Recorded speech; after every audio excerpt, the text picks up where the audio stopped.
In the Bible, there's a true story about a woman named Naomi. Naomi was very sad because her husband and her 2 sons had died in the land of Moab where they were living.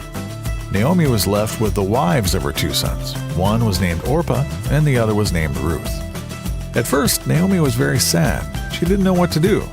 When she heard that God was providing food and help for her people in the land of Judah, she decided to go back to where she was from so she could have a better life.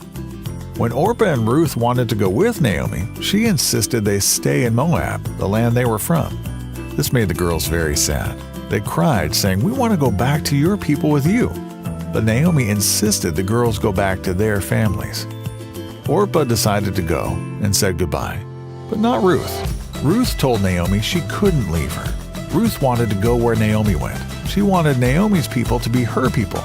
And best of all, Ruth wanted Naomi's God to be her God. Naomi realized that Ruth had made up her mind to go with her, so she stopped trying to make her stay in Moab.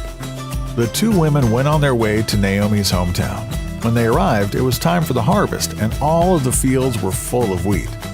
Naomi and Ruth needed food, so one day Ruth decided to walk behind the farmers in their fields and pick up any of the grain they dropped.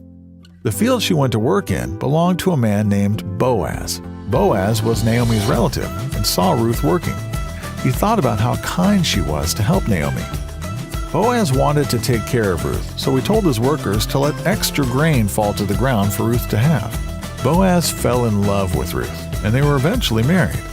Naomi was so happy that God had given her a new family to love. It wasn't long before God gave Boaz and Ruth a baby boy named Obed.